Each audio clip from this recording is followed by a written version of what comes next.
Salut tout le monde, bienvenue dans cet épisode 2. Alors, il est 6h du matin et là on va se rendre dans la région vraiment nord du Vietnam, la région de Sapa. Vous allez voir, ça va être super joli. Donc là on a pris un bus couchette, donc, qui est arrivé d'ailleurs, et on en a pour à peu près 4 heures de route jusqu'à là-bas. Pour ce trajet, on est passé par la compagnie de bus Hassan Ivan. On a eu la chance d'avoir un bus couchette, on va dire, de classe supérieure pour le même prix qu'un bus éco. Pour regarder les tarifs, on passe principalement par le comparateur DuzGo.Asia et parfois vous vous apercevrez que vous pouvez être surclassé au même prix. Donc on est dans notre petite couchette de bus, quelques prises. Voilà, on a profité pour faire charger mes batteries. Une petite télé. Il y a même la Wi-Fi. Bon, par contre, il faut pas être super grand. Mais sinon, ça va très confortable. Pour le coup, on en a eu pour 600 000 dong. Ça fait à peu près 25 € pour un trajet de Hanoï à Lào Cai. Donc, on a pour à peu près 4 heures de route.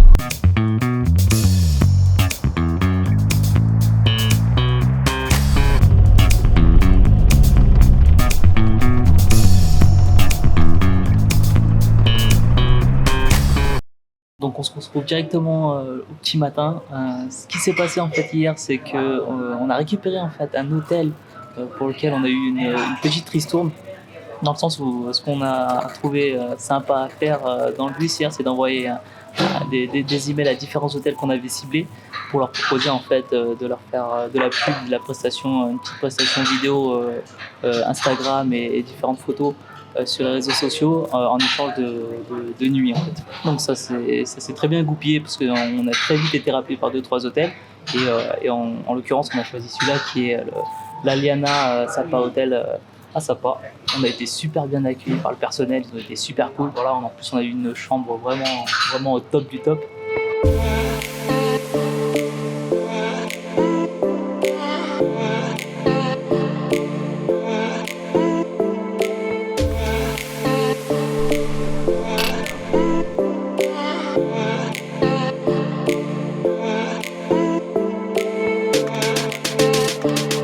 Donc là on se rend à Phan Xipang, qui est en fait le sommet de l'Indochine, donc l'Indochine Cambodge, Vietnam, Laos.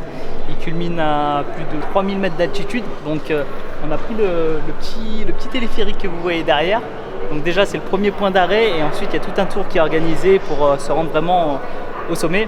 À savoir que le prix pour donc le funiculaire plus un espèce de petit train sur câble qui va nous emmener jusqu'à là-bas, c'est 950 000 dong, donc c'est environ 40 €. C'est vraiment pas donné, donc là c'est vraiment excessif pour les prix d'ici, mais même je trouve pour un tarif global c'est quand même pas donné. Donc là on en a eu pour 80 € pour deux. Apparemment ça vaut vraiment le coup, donc on a quand même décidé de le faire. Arrivé au premier niveau de la montée, un parc touristique a été construit. Rien de très intéressant à faire si ce n'est ce petit temple bouddhiste avec une superbe vue sur la vallée.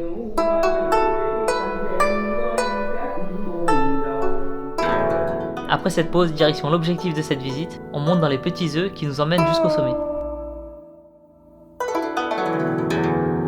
Et voilà, on est arrivé tout en haut. Un petit peu froid. Oh, il fait froid quand même. Ouais, c'est clair que ça change d'en bas. Et là, on marche encore un petit peu les marches pour aller là. Il y a un grand Bouddha. Et puis tout en haut, il y a un temple. Donc on va aller voir ça. Ça mérite la vue, hein.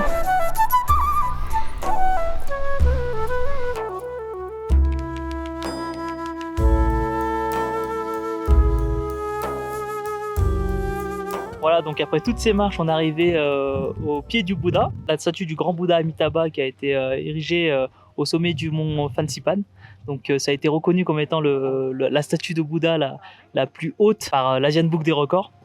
Au pied de la statue, en fait, il y a une petite entrée dans laquelle on rentre dans une salle et sont entreposées les reliques du Bouddha dans une espèce de tour en cristal. Et en fait, ces reliques ont pour but justement d'apporter la paix à chacun dans les villes aux alentours et puis dans le pays.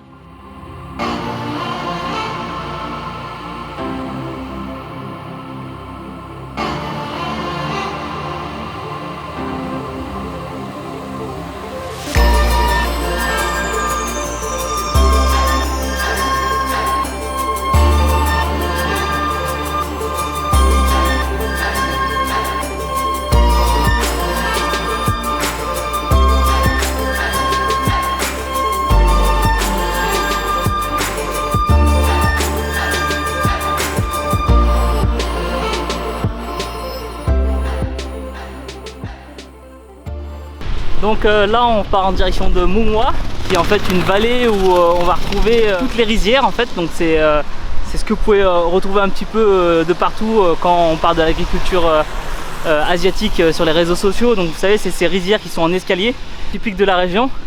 Bon là par contre c'est un petit peu mal engagé, dans le sens où il y a beaucoup de brouillard, beaucoup de brume.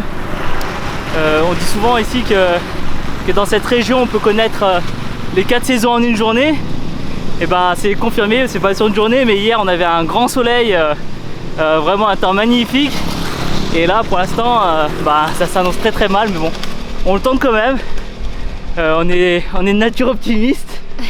Et puis on espère que peut-être que d'ici qu'on arrive ça se lèvera un petit peu. Donc là on en a quand même pour une petite heure et demie de marche dans ce temps un petit peu humide. Et puis on croise les doigts pour que quand on arrive là-bas on puisse voir quelque chose.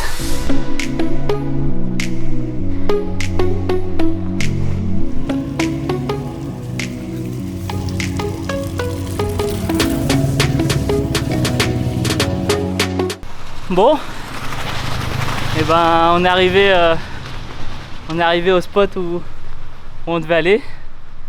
Et bon bah pas de bol, un peu déçu, on voit vraiment rien.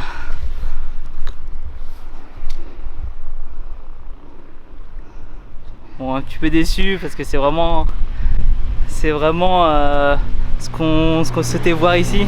Mais bon, ça fait aussi partie du voyage.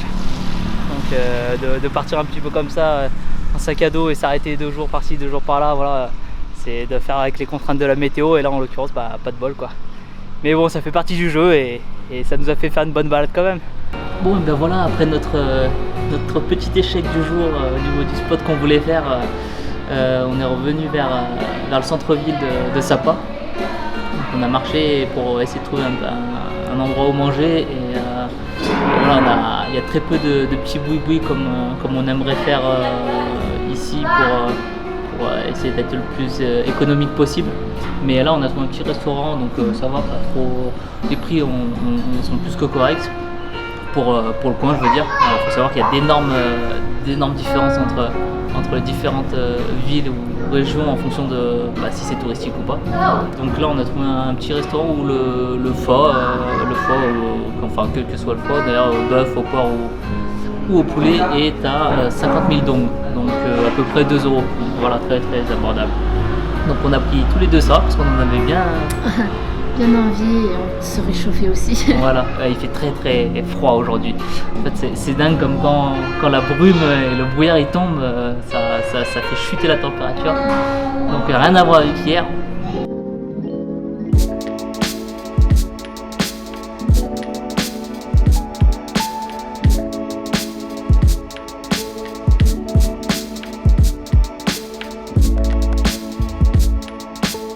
Notre petit temps de passage à Sapa est terminé.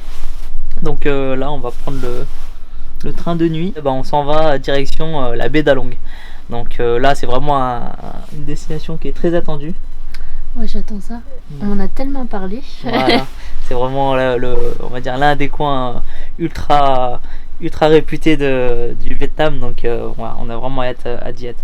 Donc là on va essayer de se reposer un petit peu dans le train. On est censé arriver à 5 h du matin à Hanoï. Donc, et après on enchaîne direct avec un minivan, un minibus qui est censé nous amener jusqu'à Along.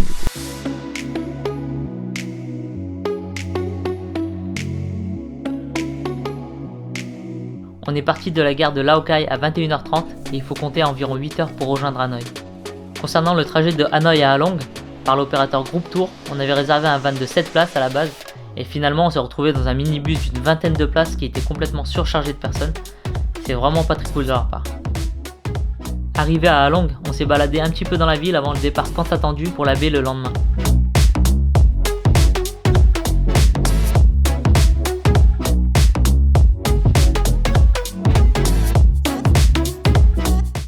Donc il est 7 h.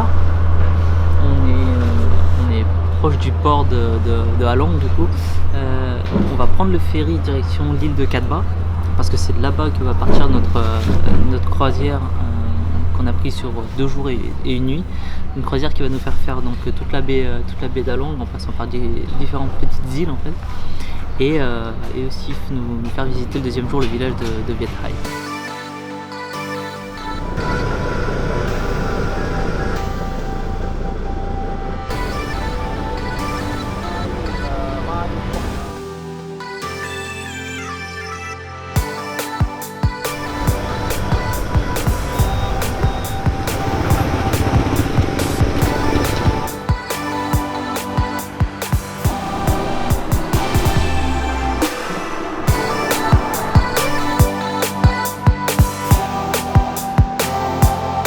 Bah ça y est, on a embarqué sur le bateau.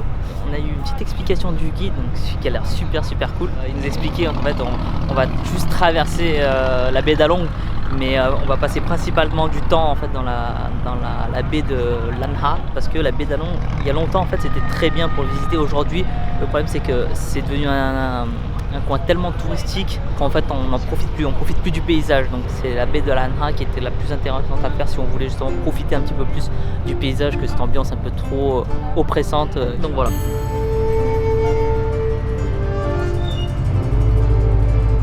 La baie d'Along est située à l'extrême nord-est du pays. Elle est inscrite depuis 1994 au patrimoine mondial naturel de l'UNESCO.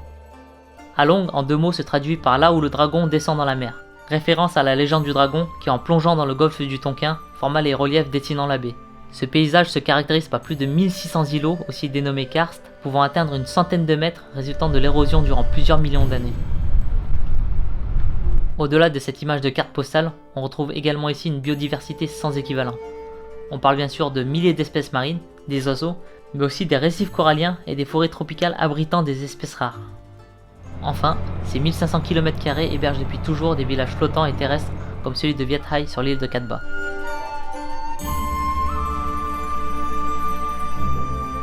Pour votre visite, sachez que ce joyau du Vietnam est en réalité composé de 3 baies, les baies d'Along, de Lan Ha et de Bai Chu Long.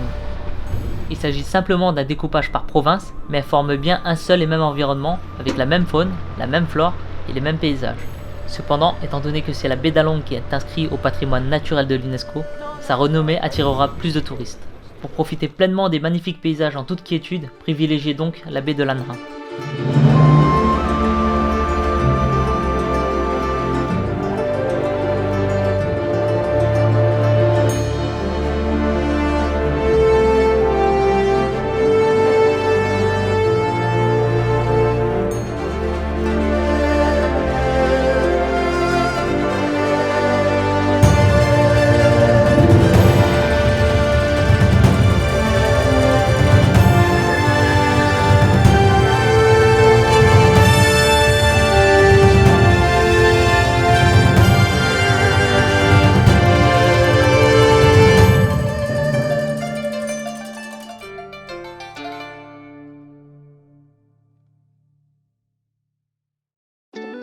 Après ces quelques jours époustouflants à Along, on a enchaîné directement avec Ninh Binh, une ville se situant à une centaine de kilomètres au sud de Hanoï. Notre premier jour là-bas a été consacré à la réalisation d'une vidéo pour le superbe hôtel Hidden Charm, un établissement 4 étoiles proposant piscine, spa et un restaurant délicieux. On a passé un excellent séjour grâce au personnel qui était aux petits soins et en plus, l'établissement est très bien situé par rapport aux spots à visiter dans la région, en commençant par le premier, les grottes de Hang Muo. Donc là, on se rend tout au sommet de Hang Muo et en fait Hang ça veut dire cave et Muo ça veut dire donc danser. Cet endroit a été nommé comme ça à l'époque où le roi Tran était venu justement à Walu, donc l'ancienne capitale du pays, pour faire construire un temple, le temple Tai Vi, qui se trouve donc tout au sommet. Et quand il redescendait en fait, c'est bordé de petites caves et il y avait des belles jeunes femmes qui dansaient et chantaient. Donc c'est pour ça, d'après bien sûr les dires, que ils ont appelé cet endroit Hang Muo. Donc voilà, il y a pas mal de... c'est des gros escaliers, des grosses marches avant d'atteindre le sommet. En tout cas, ça a l'air d'être super sympa. Allez, on se retrouve au sommet.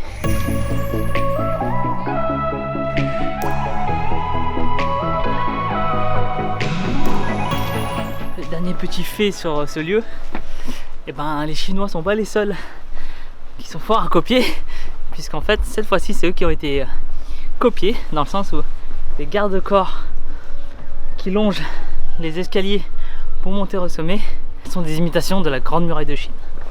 Voilà, voilà.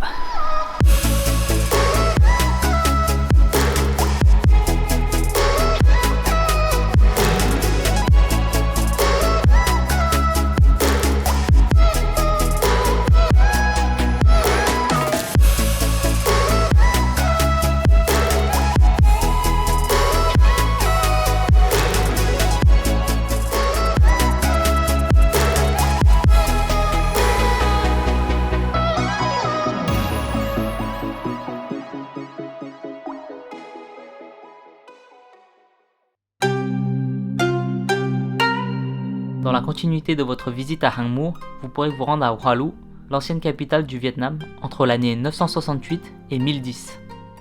Elle abrita 3 dynasties dont la plus importante qui est celle du roi Dinh, figure importante et libérateur du pays de l'emprise chinoise. Aujourd'hui, ce lieu encore très isolé est un petit havre de paix, réellement agréable pour se balader. Enfin, pour compléter votre séjour ici, rendez-vous à l'ouest de Hoa Lu, à la pagode de Bai Dinh. C'est tout simplement le complexe de temples le plus grand du pays. Au pied de la montagne Dinh, il compte donc de nombreuses pagodes et d'autres bâtiments comme le clocher et un stupa de 13 étages mesurant 100 mètres de haut.